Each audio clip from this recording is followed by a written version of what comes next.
Good morning, everyone. Thank you for joining us today. We will begin shortly once everyone has a chance to join. Bon matin et nous commencerons sous peu.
Hey.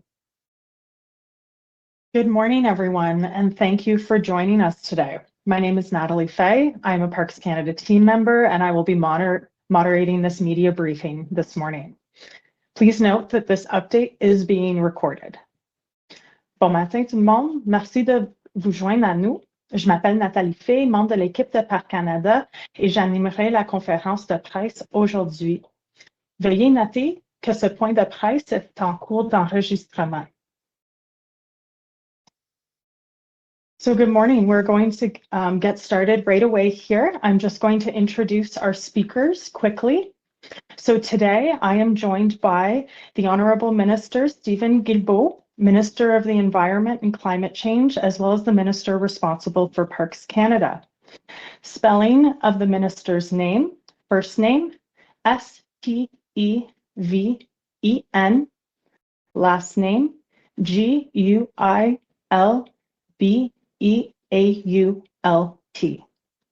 I'm also joined by Mr. Ron Hallman, President and CEO for the Parks Canada Agency. Spelling of the name: first name, R-O-N, last name, H-A-L-L-M-A-N.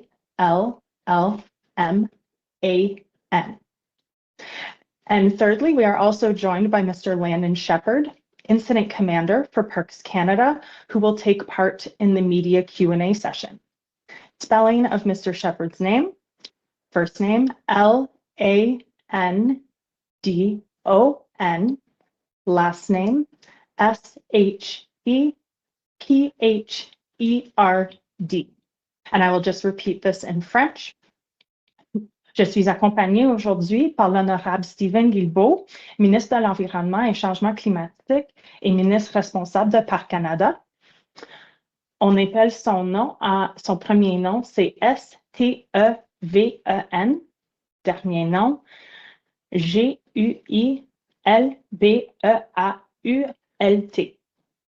Aussi avec nous aujourd'hui, M. Ron Hallman, président et directeur général de l'Agence Parcs Canada. Premier nom, R-O-N, dernier nom, H-A-L-L-M-A-N.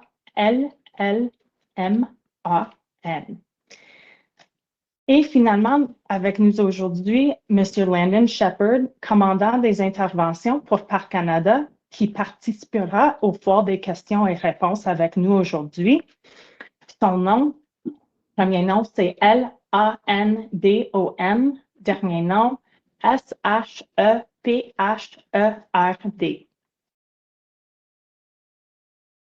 So we will begin with official remarks today by the Honourable Minister Guilbeault. Minister, the floor is yours.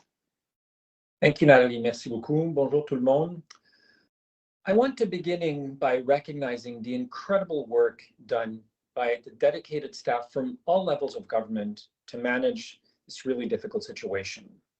Throughout, I've been in close contact with Parks Canada, my counterparts in the province of Alberta, as well as British Columbia, been in close contact with Mayor Ireland and other federal ministers, most notably Minister Arjit Sajjan. The individual stories of bravery and hardship are something Canadians will always remember. This was the single largest fire in Jasper National Park history. What many may not know is that Parks Canada staff housing was located in the southwest end of town. That means that many Parks Canada staff who've been managing this situation have been doing so knowing their homes were lost in the blaze. Similarly, Mayor Ireland hasn't flinched from his leadership, his hard work, despite having lost his home. We cannot thank them enough for stepping up to your emergency duties when facing such personal challenges. You all exemplify the extraordinary degree of professionalism and service, which makes Parks Canada the organization that it is. Je suis très touché par tous ces exemples de courage et de persévérance ici, malgré ces temps très difficiles. Les employés de Parcs Canada ont travaillé d'arrache-pied, alors même qu'ils savaient que leur maison était détruite par les flammes. Aujourd'hui, nous saluons leur professionnalisme et leurs efforts sans relâche pour nous protéger des feux de forêt. Despite such hardship, it is worth celebrating that we have not reported any injuries or casualties. Around 358 structures, or roughly 30% of the town, was lost to the fire. But inversely, around 70% of the town was saved. Years of preparation, forest management, simulated evacuations, and firefighting efforts paid off. The number one focus is the community. I'm happy to report that all the fires within the community have been put out. Crews are now bringing power back on and looking to prepare the community for a staged re-entry, although there are no firm timelines for when that occur. Crews are also doing a great job extending the buffer zone around the community to about 3 kilometers. Beyond that, there are still active wildfires, which threaten the community. Teams underground are working very hard to stabilize the wildfire situation throughout Jasper National Park over the coming 3 days before weather forecasts predict heightened fire risks. And while rail service has slowly resumed, Transport Canada reported that the rail backlog will take an estimated 15 to 20 days before operations fully return to pre-fire levels nationwide. Everyone right now is thinking about Jasperites who have been impacted. On Friday, the federal government announced we would match any donation made to the Red Cross along with the province. That means your donation is worth triple the value. We encourage Canadians to send support.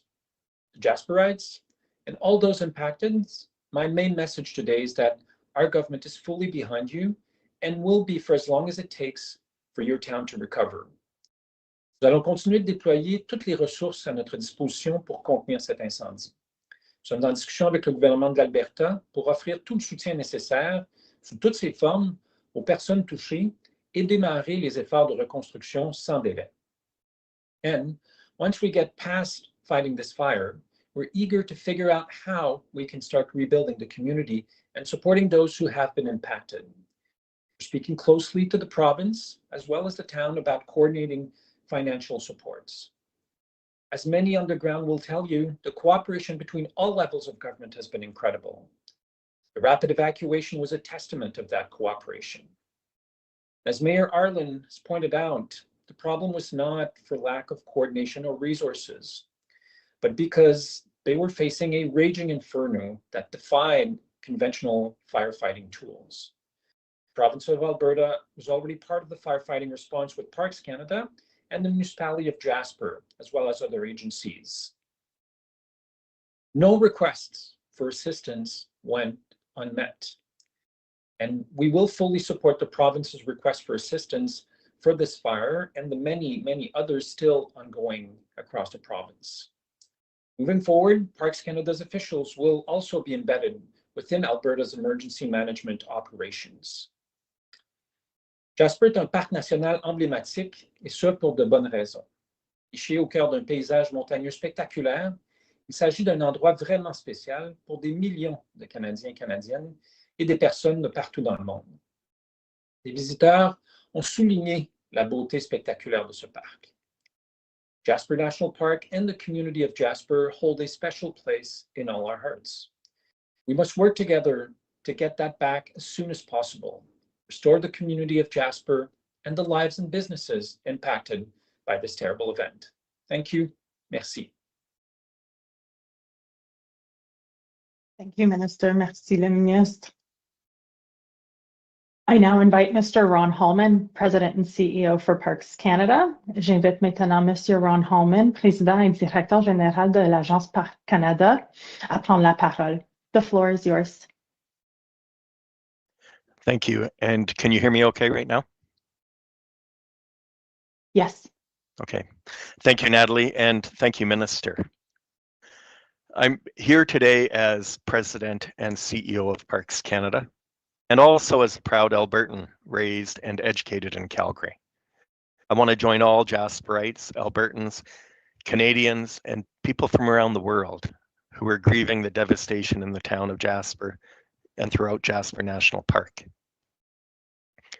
I am exceptionally proud of Parks Canada team members from Jasper National Park and from across our organization, as well as our amazing partners who I will speak about in a moment for their tireless work on this devastating fire. I'm grateful that everyone affected is safe.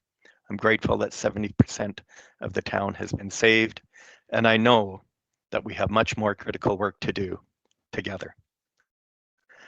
This evening will mark 1 week since the fire started, and so much has happened since then. You've just heard the latest from Minister Guilbeault on the situation on the ground as of today. I'd like to make a few additional points that speak to the situation and respond to some of the questions that I know are out there so that we can all continue to focus on the job at hand. First, the residents and business operators of Jasper are facing extremely difficult circumstances at this time, and they deserve to know that we are focused solely on one priority and one priority only: the safety and long-term well-being of the residents of Jasper, both in the short term and as planning turns to re-entry and rebuilding. That is our mission at this time. I can tell you that Parks Canada is engaged with Mayor Ireland and the town of Jasper, with Parks Canada staff across the country, with provincial officials, and with federal officials from across the entire government of Canada in this response. I want to express sincere appreciation for the collaborative, all-hands-on-deck approach that has been put in place, and I want to assure the residents of Jasper, including many who are Parks Canada employees, that we will be doing everything possible to support you today, tomorrow, and as long as it takes. Second, Parks Canada, the town of Jasper, and Indigenous partners have worked together for years to reduce known wildfire risks in Jasper National Park and around the town. To address known threats from mountain pine beetle and other factors, Parks Canada has regularly performed prescribed fires and mechanical removal of hazardous trees and underbrush in the parks we manage for many years, including in Jasper National Park, with hundreds of millions of dollars in funding invested in this initiative from successive governments for multiple decades. Here in Jasper National Park, we've conducted prescribed fires as far back as 1996, with subsequent ones to maintain the fire guard. We began the work to fire smart the town of Jasper in 2003, making it one of the first fire smart communities in Canada, and one of the most prepared to face what has come to us in the past week.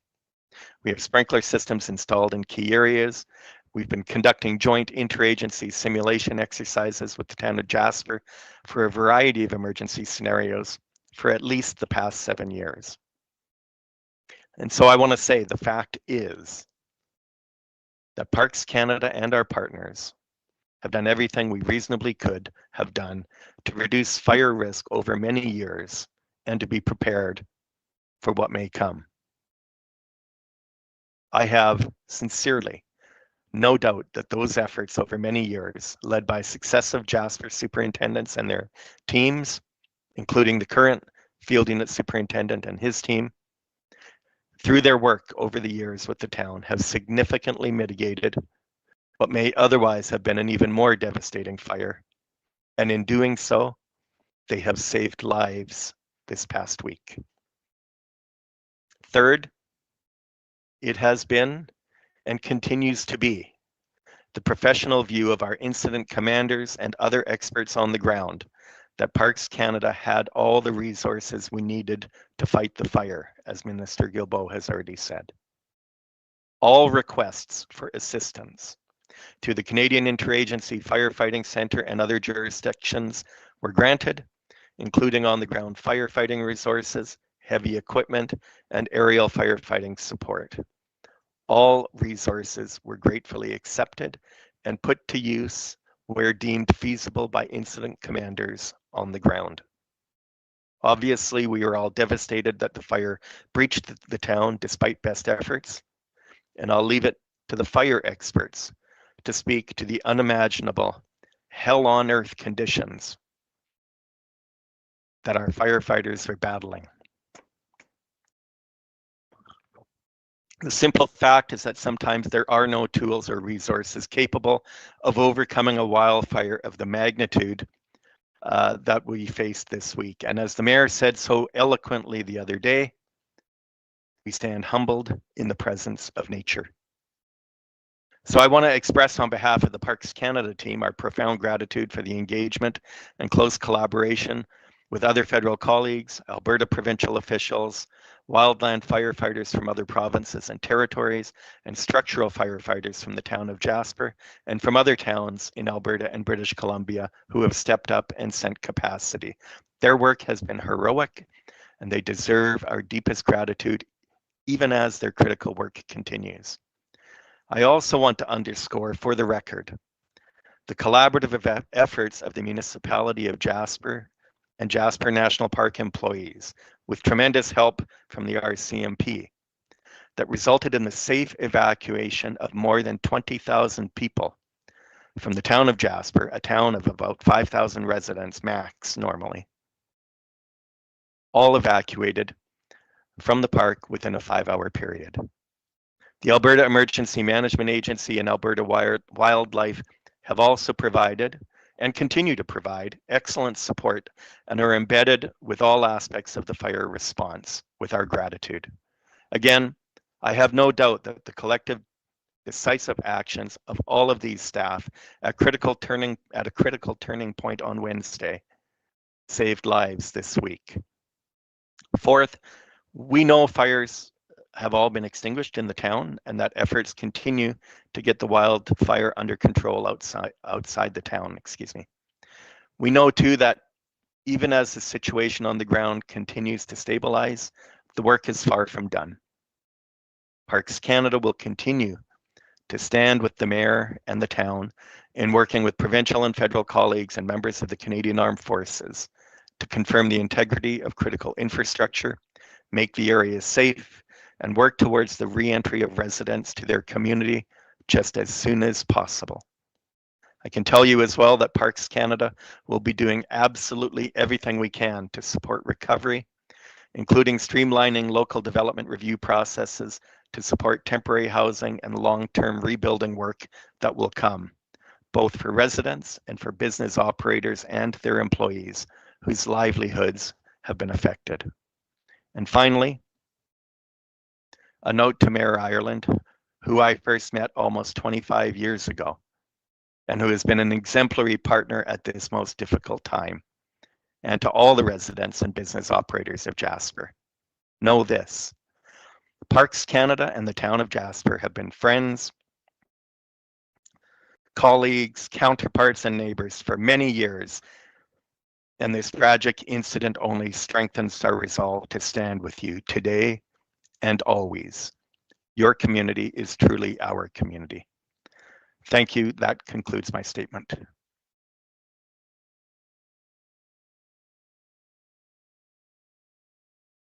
Thank you, Ron. We will move along to the Q&A session now. Just give me one moment.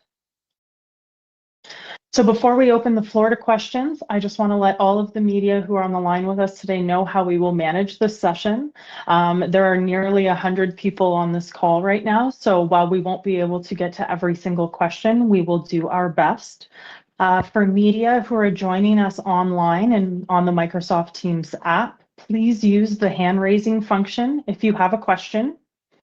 For media who are joining us by phone, please use the *5 to raise your hand.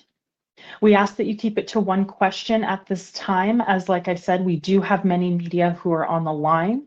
Before you ask your question, you must state your name and your media outlet. The Q&A session today is reserved for members of the media. And finally, we just ask that you wait to be called upon before unmuting yourself and asking your question. I will repeat this information in French before we open the floor to questions. Avant de passer aux questions, j'ai quelques annonces d'ordre administratif. Donc, pour les médias qui se joignent à nous en ligne, veuillez utiliser la fonction « Lever la main » si vous avez une question. Pour les médias qui se joignent à nous par téléphone, veuillez utiliser *5 pour lever la main. Nous vous demandons de vous tenir à une question pour aujourd'hui et avant de poser votre question, vous devez déclarer votre nom et votre bureau de presse avant de débuter. Lorsque vous avez une question, veuillez attendre que je vous nomme. Donc, nous allons maintenant prendre les questions des représentants des médias. And just a reminder that we do have our 3 spokespersons with us here today. We have the Honorable Minister Guilbeault. We have Mr. Ron Hallman, President and CEO for the Parks Canada Agency, and we are also joined by Landon Shepherd, Incident Commander for Parks Canada. So with that, we will begin. Bear with me. First question, I call upon Mackenzie Gray from Global News. Mackenzie, can you just confirm your name and news outlet that I got that correctly? You did, yeah. Mackenzie Gray here from Global News. We've spoken with many people in Jasper and with some experts as well too, who've said that the pine beetle infestation within Jasper played a role within the wildfires. To the Parks Canada folks, can you outline the impact that you think the beetle infestation had and what measures, if any, were taken in advance of the wildfires to deal with that? And for Minister Guilbeault, the Conservatives have asked about this a number of times in question period. Do you think there was sufficient work done to make sure that the pine beetle infestation did not cause or make a fire worse within the national park?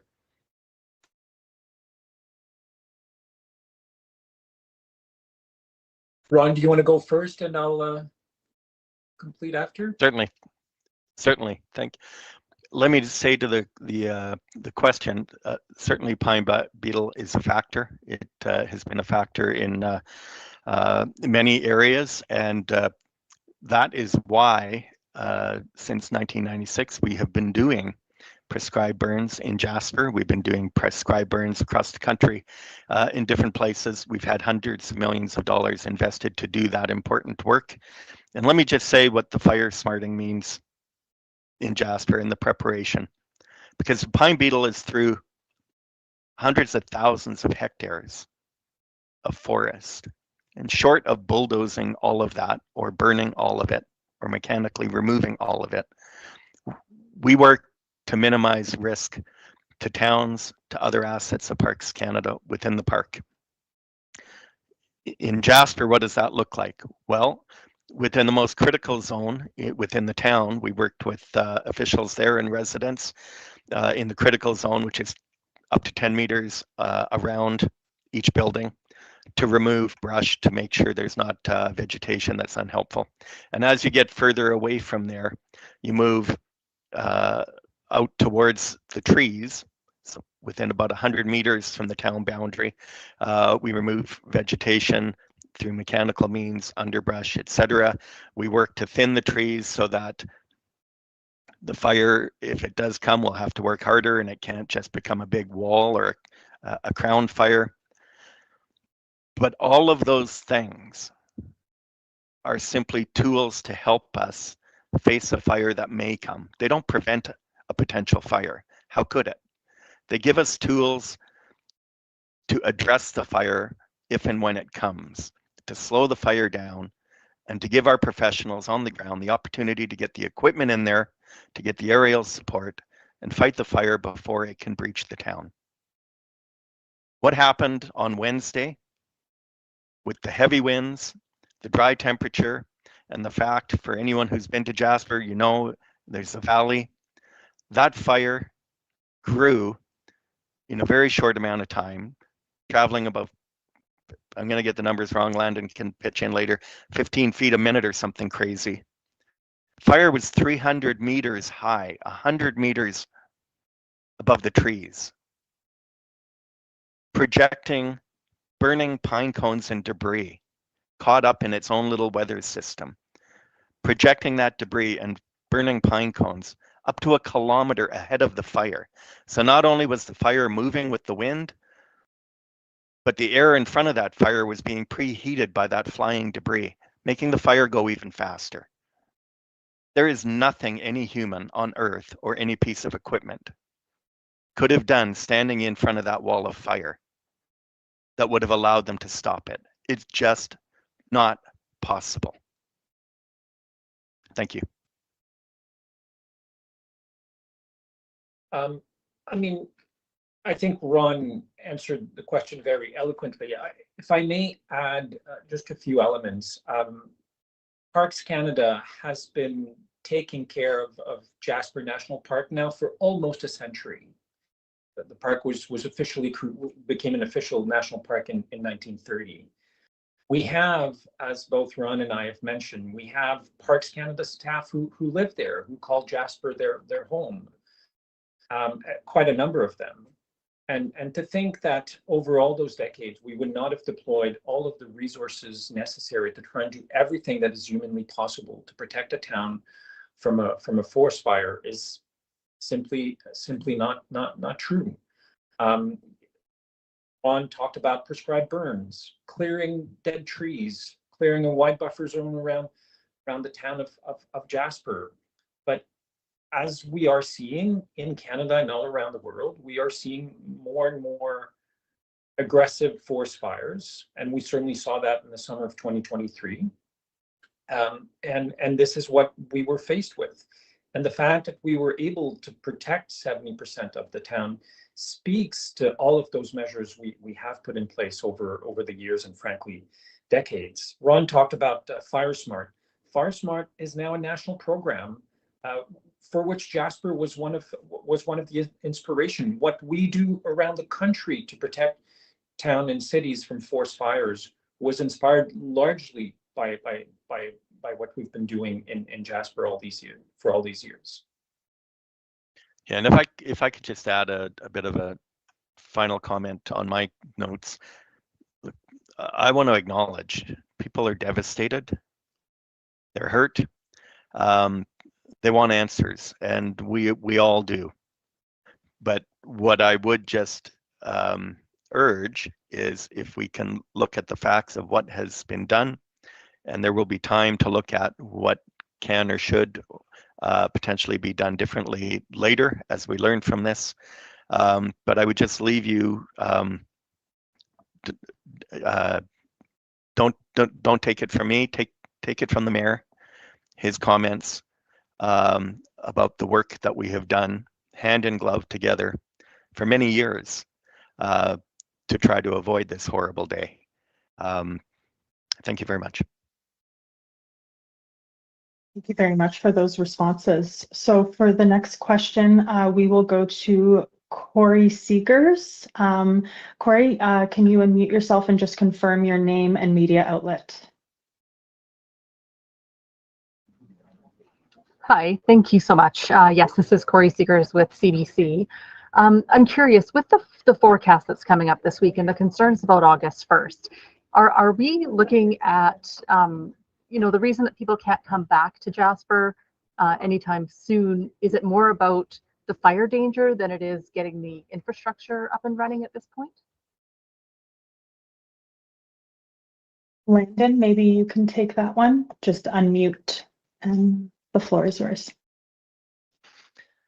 Hello there, Landon Shepherd, Incident Commander on the fire. I would say we've got both elements are of concern. So conditions are not safe within the community to allow access in terms of incident stabilization, in terms of all the work being done to deal with damage within the community. But the wildfire threat is certainly still real, and even while I'm very encouraged by the incredible speed and efforts that are underway right now to control the wildfire, we're not going to be in a position to call that threat not. It will still be significant in 3 days' time when we start to see increased fire behavior.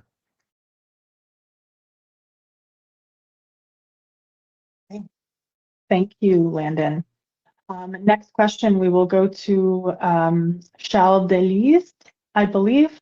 Charles, please confirm your name and media outlet. The floor is yours.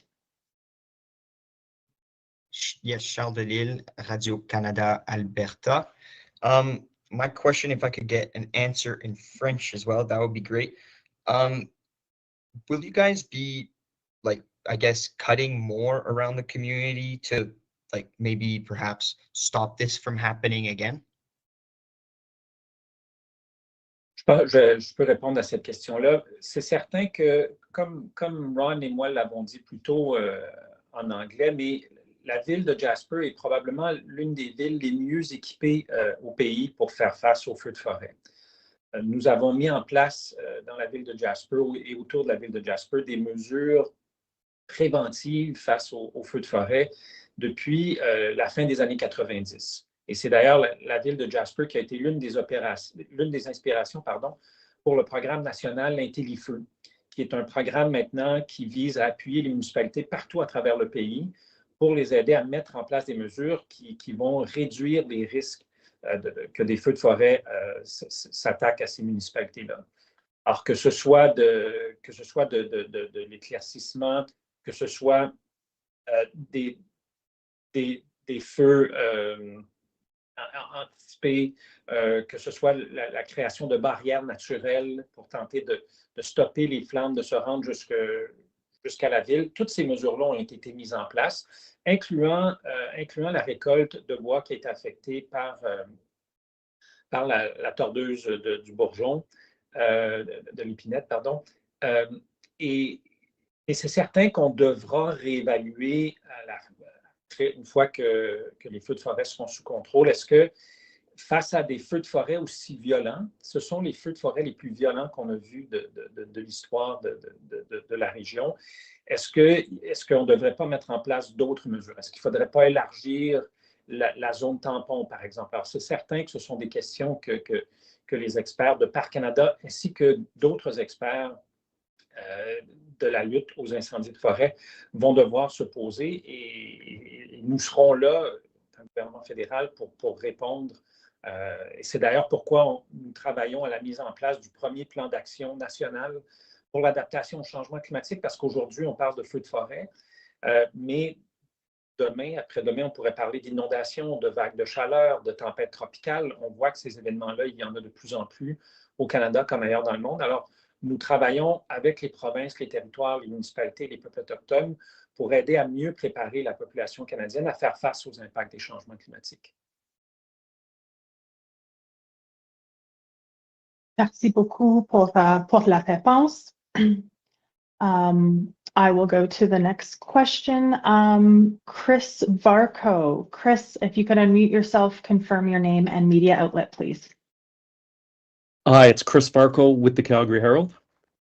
This is a two-part question. The first one is for Mr. Hallman. You'd mentioned about streamlining and expediting the processes for businesses and residents looking to rebuild. Can you explain exactly how that will happen and how quickly you will get those rules out?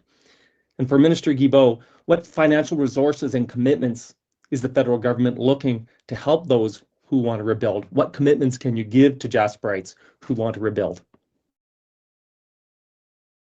So to the first part about the question, thank you very much. We will be sitting with the mayor and town officials to see what supports and administrative supports, et cetera, they need to be able to do the work they want to do to rebuild the community, to have temporary housing, et cetera, for all residents, including Parks Canada employees who've lost their homes. So I don't have those specific details right now. I think we will be working with the town very closely. There are lots of development rules in place already. What we need to do is make sure that we're using all of the tools we have to help get any rebuilding and temporary structures in place just as soon as humanly possible, so people can get back to the community. Thank you, Ron. I would echo what Ron just said. I have spoken myself with Mayor Ireland about this 2 days ago, I believe.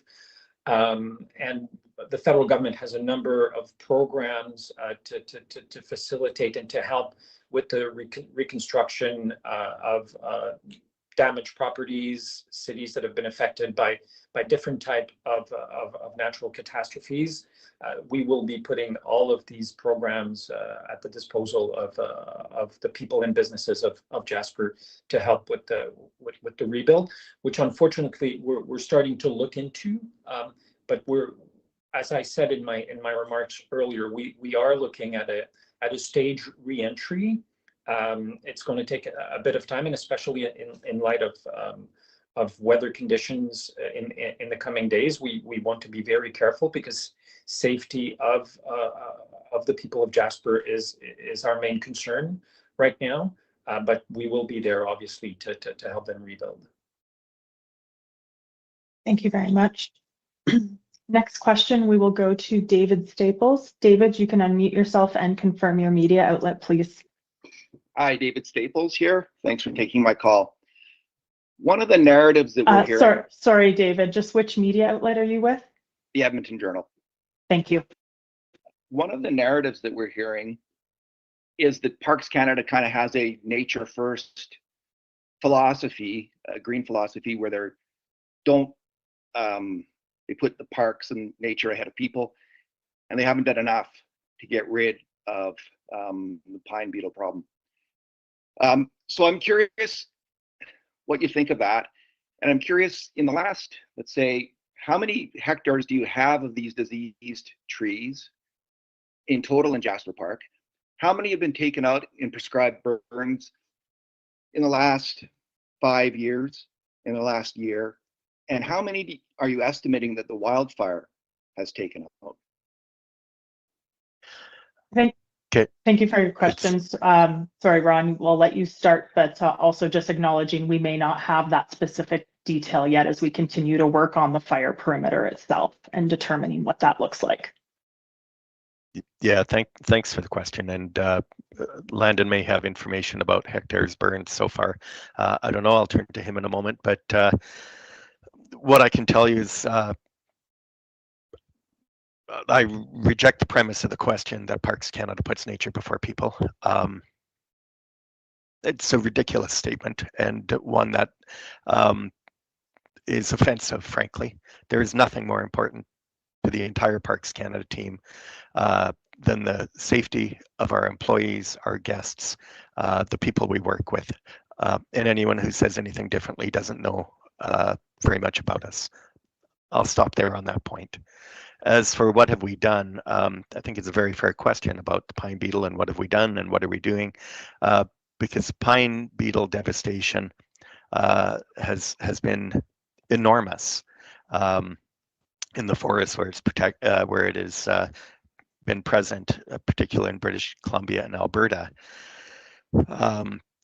We have been doing prescribed burn for years. In fact, Parks Canada was putting fire back on the land to restore ecological integrity, to minimize the risk of terrible wildfire from pine beetle years ago. And anyone that paid attention to it back in the 90s will remember, frankly, when we were being mocked roundly for wanting to use prescribed burn to remove dead pine beetle.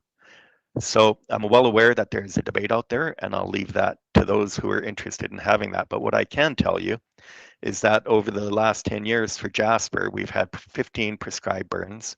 We've burned thousands of hectares within the park, tens of millions of hectares across Canada for different prescribed burns for pine beetle, but for also for other reasons. But I just really do want to leave you sincerely with the fact that we take safety of everyone very seriously, and we do everything we can reasonably do to remove underbrush, to do prescribed burns, and to do anything we can to reduce risk to assets, to towns, to people, every opportunity we get. And I have to say, across successive governments, I have worked for 12 different ministers and 4 different prime ministers. And I can say, in all sincerity, in my work as a professional public servant for 30 years, this has never been politicized in the work that I do, and we have been given the funding we've needed, and we've had incredible support from British Columbia, from Alberta, and from many interagency departments in attacking anything we need to in terms of pine beetle and reducing risk. As far as how many have burned in this particular fire in the last 4.5 days, I'll turn to Landon for a quick answer if he has one.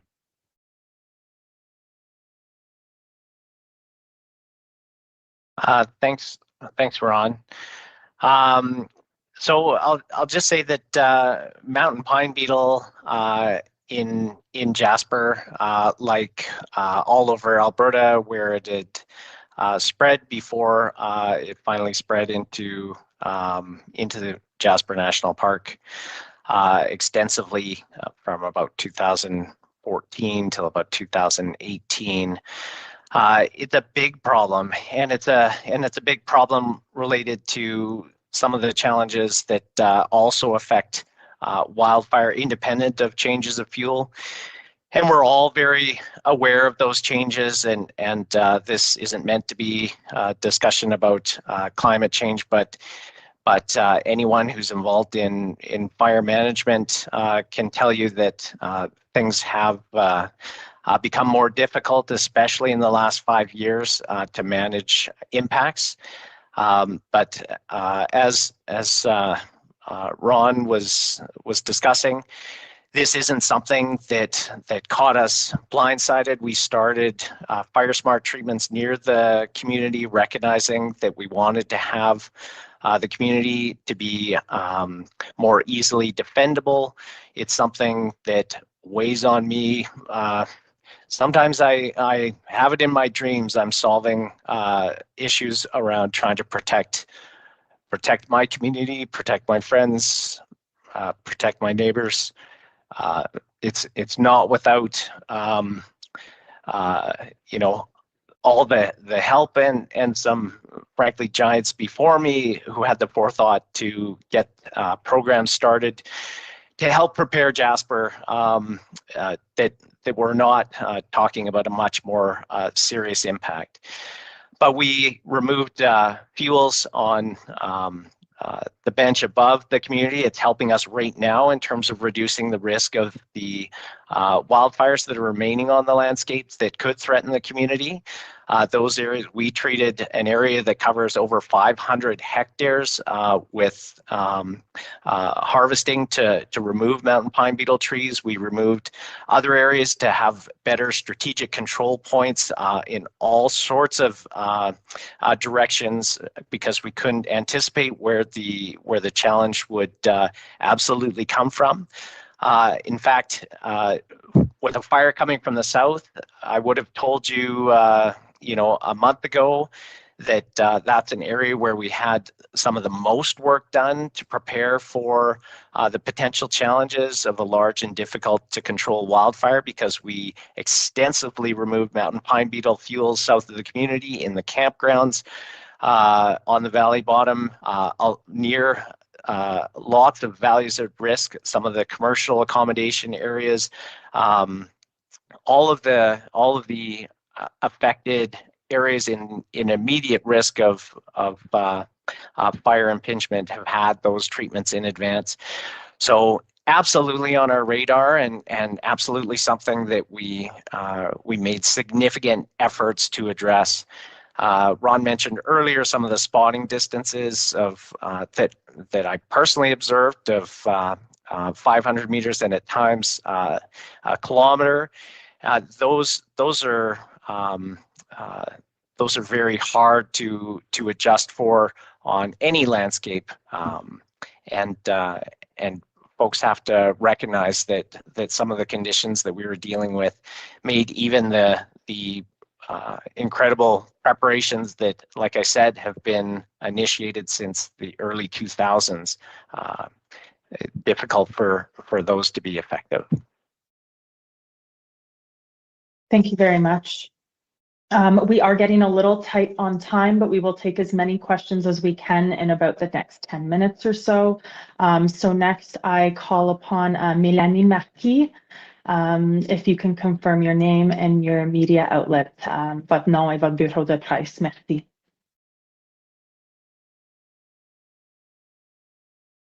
Oui, bonjour, c'est Mélanie Marquis, je suis avec la presse. Je vais poser ma question à M.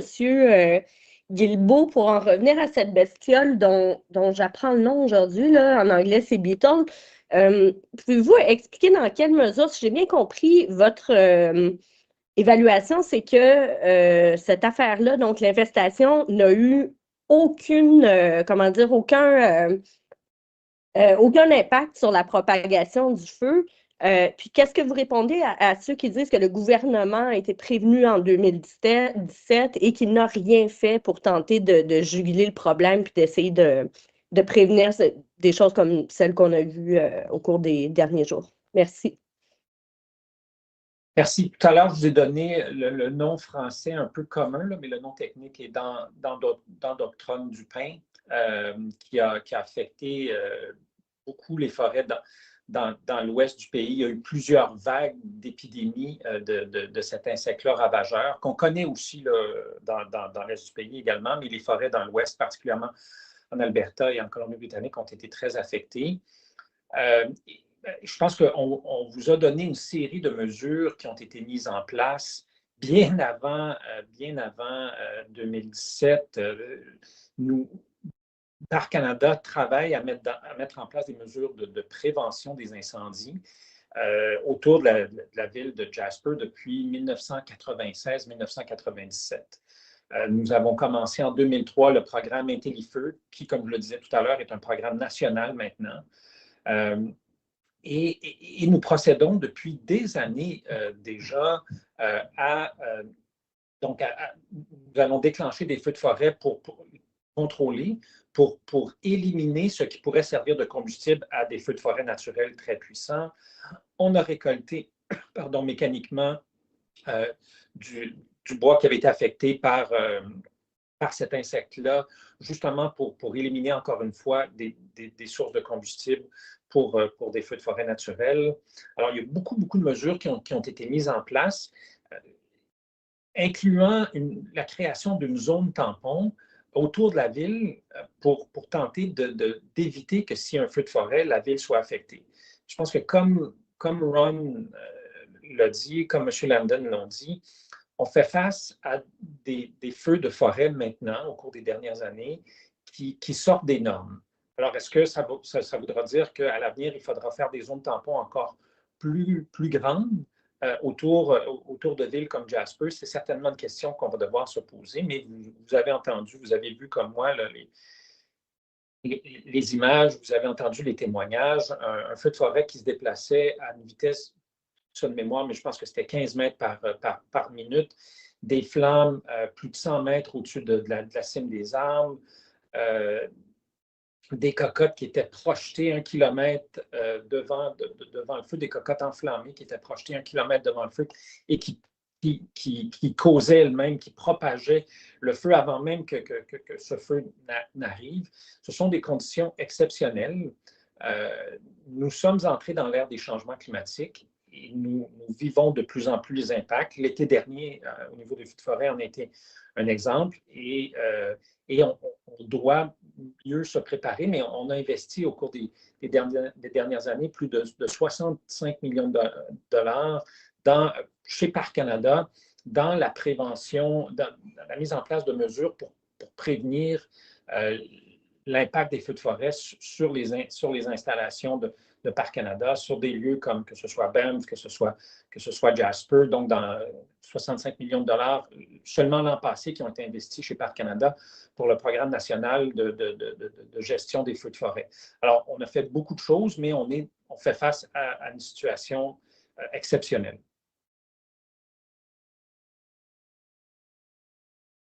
Merci beaucoup.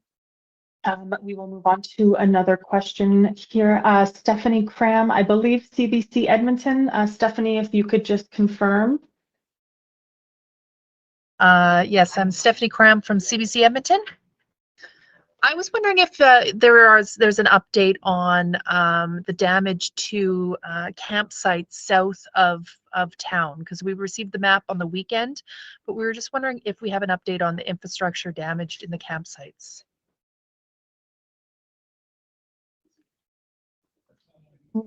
Landon, do we have an update from that on campsites from the incident? Yeah, I can speak to that. Just that we're trying to apply the same standard of confirmation of impacts to the assessment of infrastructure outside the town. It's on us to make sure that we get this information right.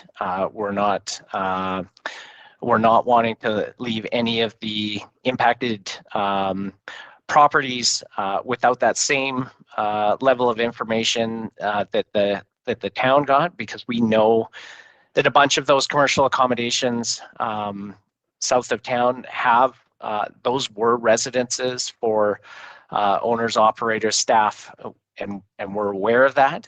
So we're going to get that information right before we release it. But absolutely, the plan is to conduct the same level of that initial rapid assessment, but confirmed assessment where we're definitely getting the locations and the damage assessed correctly.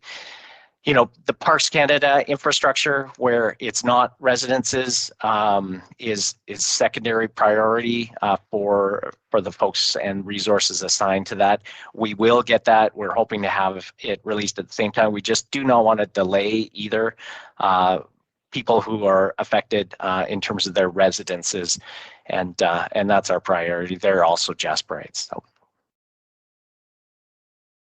Thank you very much for that, Landon. I do just want to take a moment to acknowledge that we are very fortunate to have Mayor Richard Ireland join us here just a few minutes ago. So Mayor Ireland, I know you're here, I can't see you, but if you do want to say just a few words to the group, I will leave space on the floor right now for you to do so. Thank you, Natalie. That's very much appreciated. And I apologize that I wasn't able to get here at the beginning. I just, though, did want to comment, if I may, with respect to the question that was put and began with an answer from Mr. Hallman that was so, I think, appropriately visceral for him. I know that those comments have been made. I know that some of them are propagated by citizens of Jasper, and I just want to join and reinforce his message for anyone who might see this as a failure. I reject that premise, as does Mr. Hallman. This is a success. If you make an analogy to a battle, we anticipated with Parks Canada that something like this could happen. And so we fortified our community.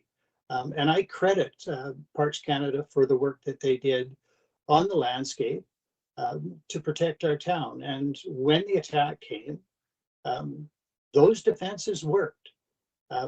We suffered casualties, absolutely, and it is so incredibly hurtful. But we did hold our ground. They saved, heroic people like Landon, saved 70% of our town. And they did that because of their work on the ground, and they did that because of the wisdom and foresight that they had to create those defenses for us. People ask, why wasn't the forest cleared? We have been a metric nation since I was a kid, but I don't know anybody who really understands what a hectare is. But I did watch an American newscast recently, and they described the fire in terms of square miles. 140 square miles of forest. Most of that is pine trees, not all of it, but there are fir and spruce, but they burn too. There's some poplar and deciduous. They will burn differently. But we're talking about a stretch of land, a valley that's kilometers wide and 30 kilometers long, and it is absolutely full of pine beetle dead trees. There is no conceivable way to remove all of them. So we had to prepare for the eventuality of fire, and the defenses were made, and the people did the work that they had to do. And even once the wildland firefighters had to evacuate because they didn't have breathing apparatus, our structural fire protectors, most of them volunteers, stayed behind and battled that fire until other structural teams from other communities across Alberta, 32 other communities, sent their structural fire protection people. And they arrived at 3 a.m. and were immediately immersed in that battle. And because of their skill and bravery, and because of the defenses that had been built, 70% of our town has been saved. That does not diminish in the least the horrifying experience that those on the ground felt and those residents who are going to return to a devastated community are going to feel. But I reject entirely any suggestion that there is a failure here. Everyone got out of town. Every resident, every visitor got out safely, and most of our town was spared. I am happy to support Ron and Landon and Parks Canada in acknowledging that could not have happened without the preparatory work that they had done on the landscape. I'm sorry to have taken your time. I know time is short, but I'm so happy to have had an opportunity to get in here, even though it's late. Thank you so much, Mayor Ireland. We very much appreciate it and know that you're dealing with a lot. I just want to note that Minister Guilbeault had to depart. We thank him for being here today for answering questions. We will take one final question, and I will turn it over to Bob Covey with the Jasper Local. Bob, the floor is yours. Thank you very much, and thanks, Mayor Ireland, for jumping on. This question is actually, I suppose, for Ron Hallman, now that Mr. Guilbeault has had to leave. Thank you first for your encouraging words, pledging support for the community's short and long-term needs. I know my fellow residents will appreciate hearing those words. It is comforting. My question is, how will the provincial and federal governments share the cost of cleaning up the town in the immediate future? We know the municipality of Jasper won't have the financial capacity on its own. So how will the province and federal government come together to ensure the immediate needs in the town site are taken care of, and those agencies aren't trying to download the costs on each other? Thank you very much. Thank you for the question. What I can tell you is multiple Alberta departments and multiple federal departments are meeting almost daily to talk through the different processes, the different supports, what supports Alberta has, what supports multiple departments at the federal government level have, and then what are the ad hoc type supports that might be required that haven't already been contemplated within existing programs. Parks Canada and other departments have personnel embedded within the Provincial Emergency Coordination Committee, and we continue discussions at all levels, frankly, up to deputy ministers in both governments, and at the political level. And I can tell you that there is no sense of offloading or this or that or finger pointing on that. We are all very much aligned and attuned to one priority and one priority only, and that is helping Mayor Ireland and the town and the residents rebuild their community. Details will be coming. There's the Disaster Financial Assistance Program that the town can apply through the province to Canada and all that. I am a little bit out of my depth on some of those programs that come from a whole host of different departments, federally and provincially, but I can assure you the necessary people are connecting on that, and the support will be coming. And in the immediate short term, Parks Canada is seized with working with the town to see what we can do, one, about getting people back into their town, and two, about temporary housing so that people have a place to live while they rebuild. Thank you very much. Thank you very much. And thank you everyone for joining us today. We very much appreciate you being here. This concludes today's teleconference about the current wildfire situation in Jasper National Park. We encourage you to continue to following official channels like the Municipality of Jasper and Jasper National Park's Facebook page and website for detailed updates. Donc, je vous remercie d'être venu aujourd'hui. Nous apprécions vraiment votre présence. Et ceci conclut la téléconférence pour aujourd'hui concernant la situation des feux de forêt à Jasper. Veuillez continuer à suivre les mises à jour de la municipalité de Jasper ainsi que Parc Canada sur la page Facebook et site web du Parc national Jasper. Thank you very much. Have a great day. Merci beaucoup. Thank you.